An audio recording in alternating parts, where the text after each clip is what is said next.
Good morning, viewers. My name is Teacher EDWIN, YOSE. I welcome you to this science class, Food and Nutrition. I'm a teacher by profession, and I teach at a school. So stay tuned, you'll enjoy the lesson.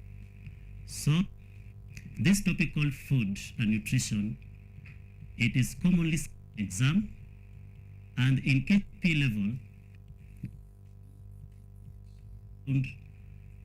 questions.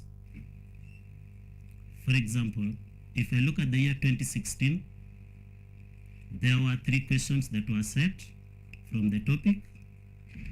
The year 2017, there was also 3 questions that were set. 2018 again, they set 3 questions. It's only last year they set 2 questions, which was number 10 and number 11. So, I hope as I take you through this topic, take it very keen because it must always come in exam. So, this lesson here, it covers from class 1, popularly known as now as grade 1, up to class 8. Before I begin to take you through, we want to know what is the difference between food and then nutrition, as the name suggests. Food is any substance that is taken in the body by either eating or drinking in order to maintain good health. Remember, medicine is not food. So anything, any solid substance that we take, rather than we eat or drink, that is what we call food. But remember, medicine we take inside the body, but we don't group it as food. Nutrients, on the other hand, they are healthy substances that are found in the food we eat. And then we come to this one called nutrition. Nutrition is the process of providing the body with the nutrients that we get in this food. I hope you have understood the difference between food, nutrition, and then nutrients. Learners mostly confuse the word nutrition and malnutrition. Malnutrition, on the other hand, is lack of these nutrients that we get inside the food we eat. So as you are going on with these ones, make sure you know that malnutrition, this one is from a disease because we lack these nutrients. Now, I want to take you hand in hand in this class, what we have covered, starting from grade 1, or popularly known as class 1. In class 1, we learned about something called foods eaten in the community. The foods that we ate in the community, 1, we have those foods that we eat in the community, and in class 1 they talked about the food that we eat in the morning. Those ones we say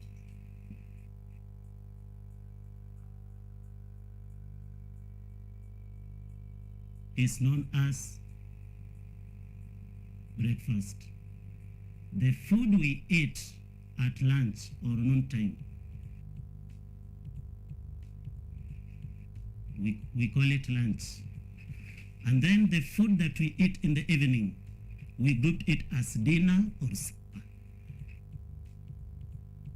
Grade 1. In class 2, we learned about handling food, and this one majorly is hygiene. How do you handle food? 1, we should clean our hands before eating. 2, we should clean food.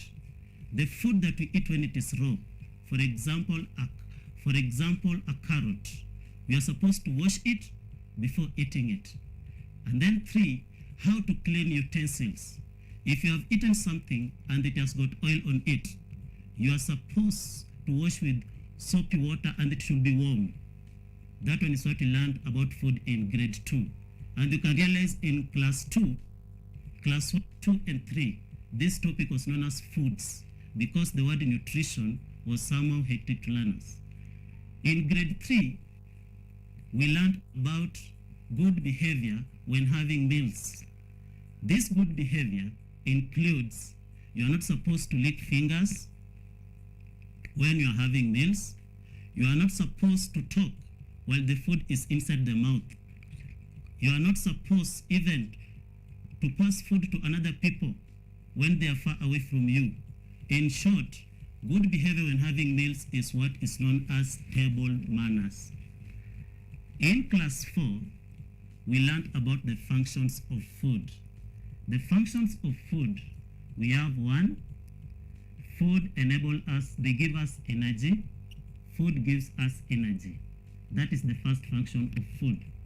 The second function of food, it protects us from sickness. Protects us from sickness. The third function of food, it enables us to grow, and it also makes us to stay alive. And then in the same class 5, class 4, we learned about basic food groups.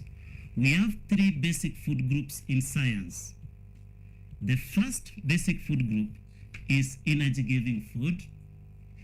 The second basic food group that we learned in class 4, we have got bodybuilding food. And then the third one, we have got protective food. Those are the 3 main basic food groups that we have in science. However, we have that those nutrients that are found in these basic food groups.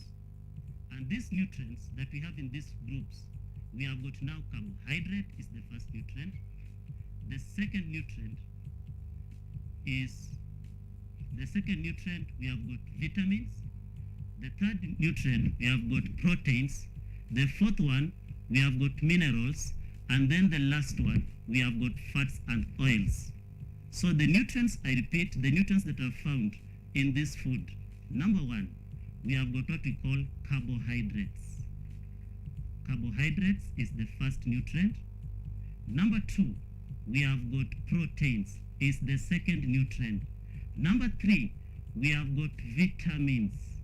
Number 4, we have got fats and oils. And then number 5, we have got what we call minerals.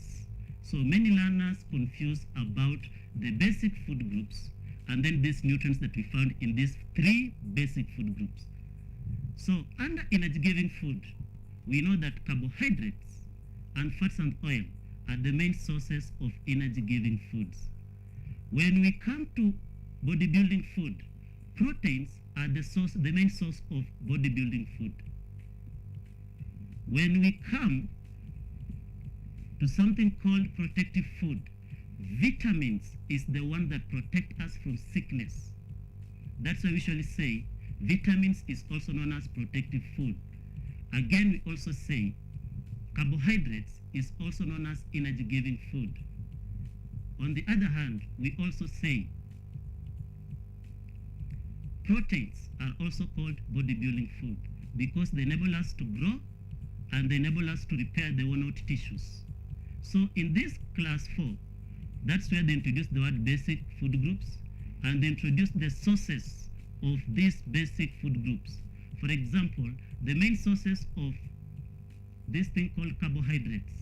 Carbohydrates, we obtain them from, number 1, cereals. Carbohydrates, we obtain them from cereals. All energy-giving foods, cereals gives us energy. And the examples of cereals we have got millet. Millet is the first source of cereal crop. We have got rice is the second source of food, this food crop known as carbohydrate. We have got something called maize. Maize is a source of carbohydrate. We have got barley. Barley is a source of carbohydrate. And then we have got sorghum. We have got wheat. And then we have got oat. These are the main sources of energy-giving food under cereals. I have got a short formula there called Mirimaba so well. You can see millet, rice, maize, barley, sorghum, wheat, and then oat. These are the main sources of what we call energy-giving food. Apart from these things called cereals, all tubers, we group them as energy-giving food, apart from a tuber crop known as carrot, because we know carrot is a preventive food, protective food. We have got something called, again, turnip. Turnip is a vegetable that we eat the roots. We have got something also called radishes. It is a vegetable that we eat the roots. So all tubers and cereals give us energy. If we come to this other thing called bodybuilding food, bodybuilding foods, as I said earlier, it is also known as proteins. Bodybuilding foods are obtained from, one, we obtain bodybuilding foods from animal products. And when I talk about animal products, I'm talking about those products that we learned in class 4, animal products. And these animal products, we have something like meat, popularly known as beef, or pork, or mutton. When I talk about meat, it's the general name. The meat of a fish is called fillet. The meat that we obtain from cow or cattle, we call it beef. The meat from goat and sheep, we call it mutton. And then we have got also another source of proteins. We call them legumes. Legumes we obtain from those plants that store the food in the cotyledon. And these legumes, they are found inside the pods. And examples of legumes, we have got green grams, we have got peas, we have got groundnuts, we have got beans themselves. So these ones, when you eat them, we also get what we call proteins. And then when you come to this thing called protective food, preventive food, I mean, the ones that prevent us from sickness,